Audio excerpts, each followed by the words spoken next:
Hello, I'm Janine Larsen, one of the senior dharma teachers with Empty Moon Sanghas and resident priest of the Bright Cloud Zen practice groups of Seattle and Woodinville, Washington. As our communities begin to reopen after the pandemic, I'm touched by how very human is the urgent desire to return to normalcy. It has been widely discussed and widely accepted now that the sustained period of pandemic, with all that it has wrought, means that we are also emerging, maybe, from an experience of individual and communal trauma. We've been alerted to recognize not only the symptoms of fresh trauma and post-trauma, but the impact of long-term trauma on individuals, including ourselves. The effects of trauma will play out in our organizational systems too. This impact is less frequently recognized by most of us, I believe. The experience of this pandemic over so many months has given people accustomed to privilege a taste of what most of the world lives with all the time.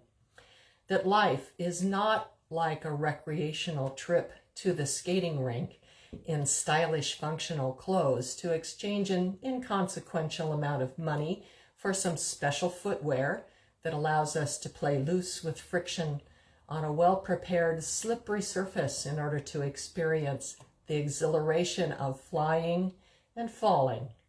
And then, when our time of temporary diversion is up, we change our clothes, go back to our regular lives.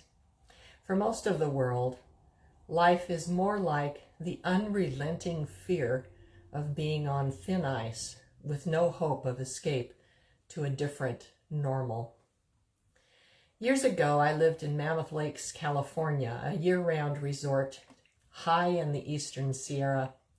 Recreation was the center of being for most people who lived there as full-time residents. They were thrill seekers and hard bodies, climbers and skiers and fly fishers and mountain bikers, cross trainers in physical challenges of all kinds. They knew and depended on their well-honed skills, as did the people who hired them as guides and teachers. Ours was a small town between weekends and tourists. Midweek, it became the kind of place where you didn't have to use your blinkers because everyone already knew where you were going anyway. We lost people sometimes when a high-risk sport went wrong. One day a local was killed ice climbing when a giant slab of ice gave way in an instant, crushing him. He was a good friend of a woman I worked with and her spouse. She was shocked and devastated, of course. And as I listened to her going over every detail of this accident, I realized how important it was to her and to the community to pinpoint what had been missed, what should have been done differently, what might have prevented this.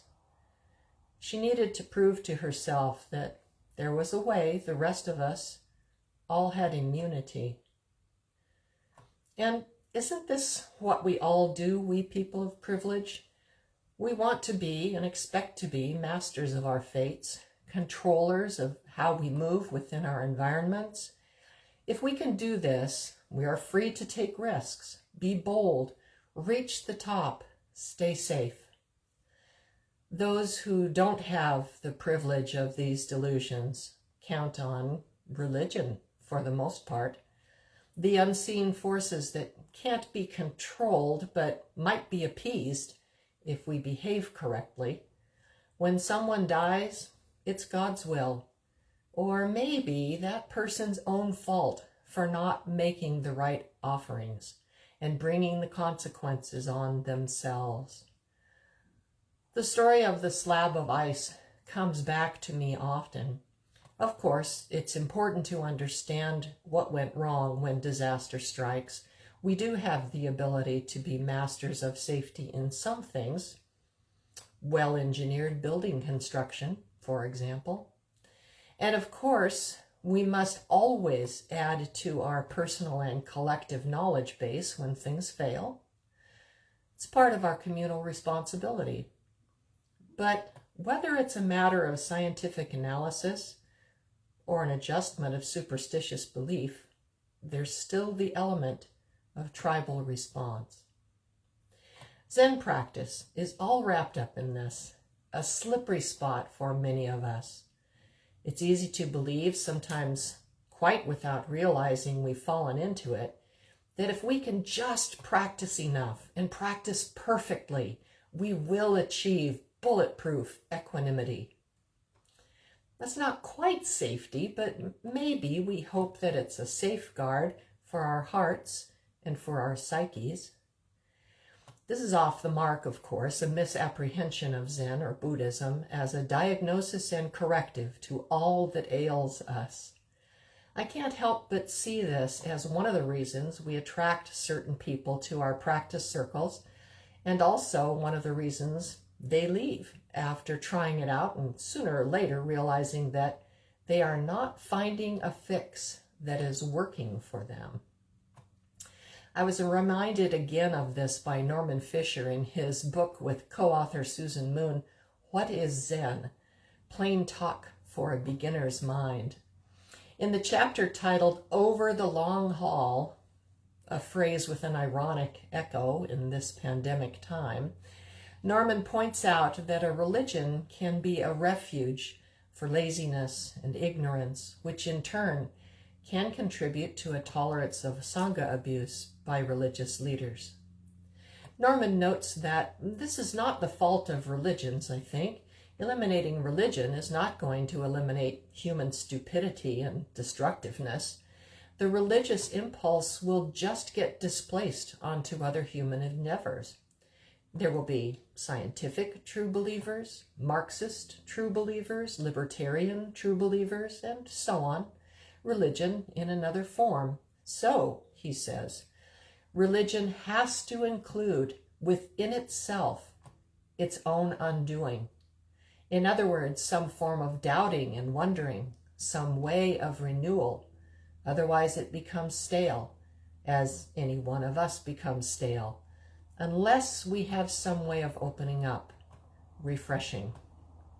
Norman goes on to point out that this is the genius of Suzuki Roshi's idea of beginner's mind. He is saying that we should aspire to be beginners, not experts. We should be ready at all points to be surprised, to be wrong, to see that we have to revise what we think and what we think we understand about our lives and our world.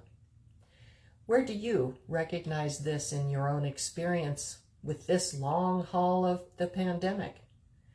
Where have you made a point of practicing through this with beginner's mind in this landscape? Where have you wanted to be the expert? Where have you identified who the experts are supposed to be and how they failed? During these many months, where have you condemned yourself and others? Where have you panicked or despaired? Where have you resorted to superstition or wishful thinking? And where have you been able to just think non-thinking? As Norman Fisher reminds us, is Dogen's advice about Zazen.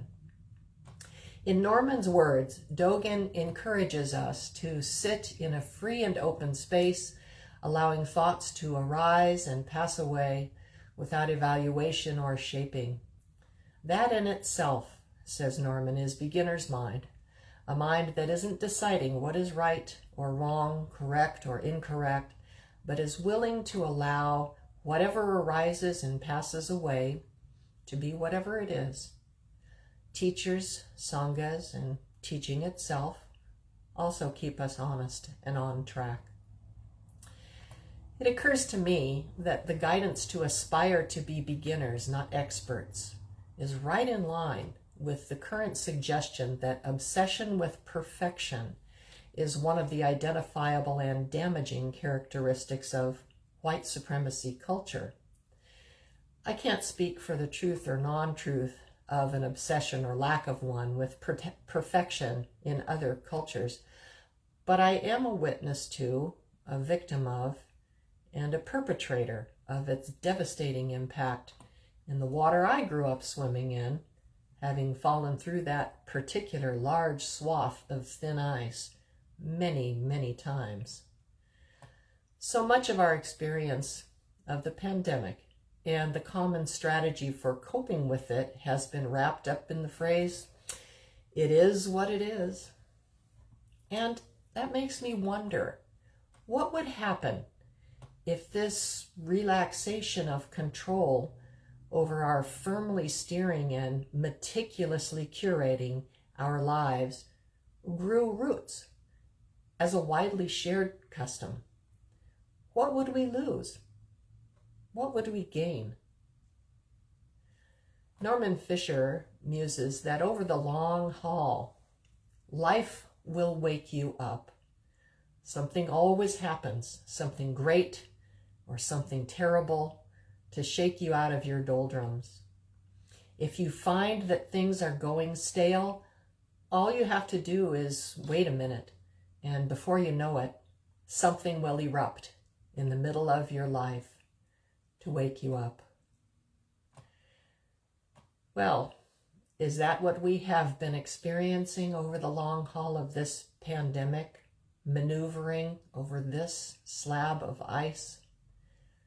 Something to think about, maybe, and perhaps more than a nudge to think, not thinking. Thank you.